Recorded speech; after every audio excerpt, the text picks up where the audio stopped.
आता मी थोडा plan change केला आहे. मला लांजाला जायचं होतं, पण थोडा तिकडे का म्हणजे आजचा प्रवास डिले झाला आहे माझा, त्यामुळे मी थोडा गणपतीपुळेला एक ट्रिप करायला जातो. गणपतीपुळे कसं आहे एक्झॅक्टली तुम्हाला ते सर्व मी त्या व्हिडिओमार्फत तुम्हाला दाखवेन.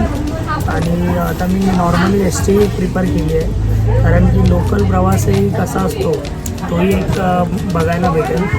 नॉर्मली मी रिक्षाने जाणार होतो, पण रिक्षाचं कसं आहे ते करून जायला काय नाही, पण मला एक बेसिक नॉलेज पाहिजे होतं की इकडनं कसं पुढचा प्रवास एस टीतून करता येईल.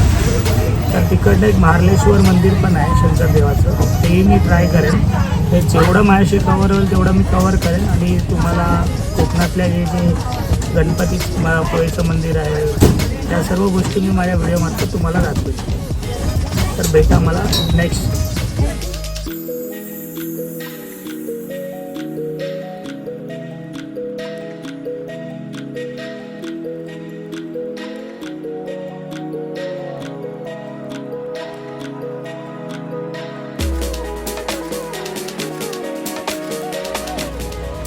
तर मित्रांनो, मी गणपतीपुळेला मंदिराच्या इथे पोचलो आहे. थोडा थकलेलो म्हणून मी रेस्ट घेतलेलं आहे. समोर अतिथीगृह दिसतं आहे, आस्वाद, त्या हॉटेलमध्ये मी स्टे केला आहे. आता मी चाललो आहे बीचकडे. आणि अतिशय सुंदर बीच आहे, अरबी समुद्र आपल्या या कोकणाला लाभलेला. आणि थोड्याच वेळात मी आता बीचवर पोचून तुम्हाला बीचचा पूर्ण सिनेरी दाखवणार आहे, तो मंदिर दाखवणार आहे. त्या मंदिराचं वैशिष्ट्य हे आहे ते एक जागृत देवस्थान आहे आणि त्याची एक वेगळी स्टोरी आहे. ती स्टोरी मी तुम्हाला एक नेक्स्टच्या माझ्या यूट्यूब चॅनलवरती पूर्ण मी तुम्हाला कवर करून दाखवेन. तर मित्रांनो, आता मी जस्ट इथे थोडा नाश्ता करतो. एक मिसळपाव आणि एक चाय मागवली आहे. त्याच्यानंतर मी तुम्हाला मंदिराचं दर्शन करून देईन, कारण की मी अत्यंत थकलेलो ट्रॅव्हलिंग करून. त्यामुळे मी दुपारचं जेवण काकांच्या इथेच केलेलं. त्याच्यानंतर मी जस्ट आलो, रूम घेतला हॉटेलवरती आणि झोपून गेलो. तर आता नाश्ता करून बघा ही मस्त मिसळ आणि चाय, आणि त्यानंतर मंदिराकडे जाऊ आपण. तर मित्रांनो, माझ्या पाठी आहे गणपतीपुळेचं मंदिर. हे आपलं प्रवेशद्वार आहे, इकडनं एंट्री करायची असते. आणि त्याच्यानंतर आतमध्ये मस्त छान एकदम सुंदर मंदिर तुम्हाला बघण्यात भेटेल. पण आतमध्ये मोबाईल अलाउड नसल्याने मला मोबाईल जमा करावे लागतील. पण मी तुम्हाला याचे जे एंट्रन्स आहेत पाटणी पूर्ण सर्व जागून तुम्हाला मी मंदिराचं पूर्ण तुम्हाला दृश्य दाखवेन. आणि आता 7 वाजताची आरती सुरू होईल आणि 9 वाजता मंदिर बंद होईल. तर सर्वांनी ही काळजी घ्या की मंदिर बंद किती वाजता होतं आणि सकाळी सुरू किती वाजता होतो. तर तुम्ही भेटा मला थोड्या वेळाने, मी तुम्हाला आउटसाईडनी तुम्हाला मंदिराचं दर्शन. तर मित्रांनो, नेक्स्ट पार्टमध्ये तुम्हाला बीचचा संपूर्ण व्हिडिओ बघायला भेटेल आणि तिकडे ज्या राईड्स आहेत त्यांची प्राइसिंग त्याबद्दलचा सर्व व्हिडिओ मी नेक्स्ट पार्टमध्ये टाकणार आहे.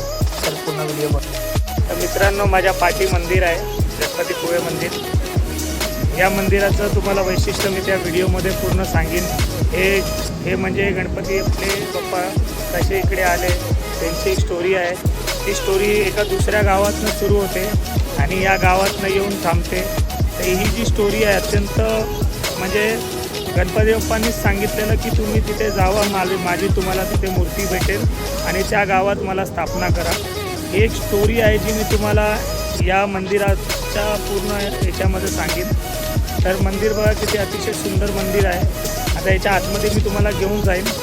तर आता आरतीची वेळ सुरू होईल, त्यासाठी मी पहिले लेट झालेलो. मी बोललो पहिला तुम्हाला बीच फिरून घेतो, कारण की रात्र झाली तर मला तुम्हाला बीचचं वैशिष्ट्य दाखवता येणार नाही.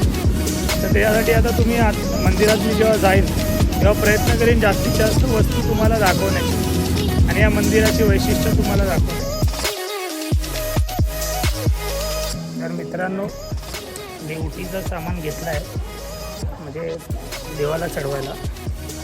त्याच्यानंतर बघूया आता किती वेळ आतमध्ये आपल्याला जाता येईल आणि किती वेळ थांबता येईल. आता आरती चालू होणार आहे, एक 15 मिनटाची आरती असते. ती आरती घेऊन परत मग मी बाहेर येतो आणि बघूया मग काय अजून आपल्याला इकडे इंटरेस्टिंग बघायला भेटतं. ठीक आहे. तर मित्रांनो, आरती सुरू झालेली आहे. तर आरतीत बघूया भेटतं का आपल्याला व्हिडिओ करायला.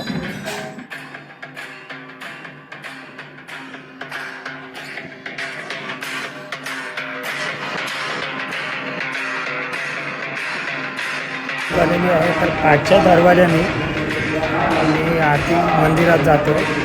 तर बघूया जर नशीब भेटलं तर ठीक आहे तुम्हाला दर्शन, नाहीतर मग मी तुम्हाला फोटोज त्याच्यामार्फत जोडीन.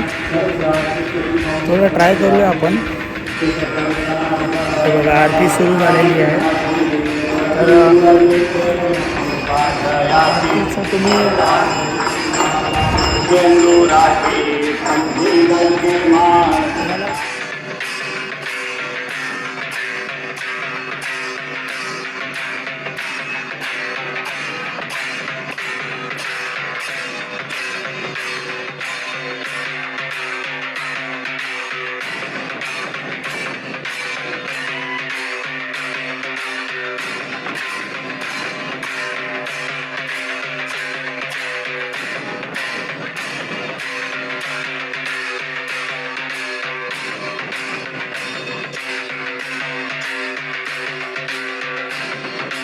तर बघू शकता की ते उत्तम सोय आहे भंडाऱ्याची. मित्रांनो बघू शकता माझ्या पाठी मंदिर आहे. आतमध्ये व्हिडिओग्राफी अलाउड नाही आहे, त्यासाठी वेगळी परमिशन घ्यावी लागत होती. तर ती परमिशन न घेता मी बाहेरच इथनं व्हिडिओग्राफी काढू शकतो आपण. तर त्या व्हिडिओमार्फत तुम्हाला दर्शन घेता येईल. पण आतमध्ये फोन अलाउड नसल्या कारणाने मला मंदिराच्या बाहेरूनच हा व्हिडिओ काढायला आणि आता भंडारा झालेला आहे. तर तुम्ही असंच या आणि इथे भेट द्या मंदिराला. आणि अतिशय सुंदर मंदिर आहे आणि याची एक वेगळी स्टोरी आहे जी मी तुम्हाला कवर करेन.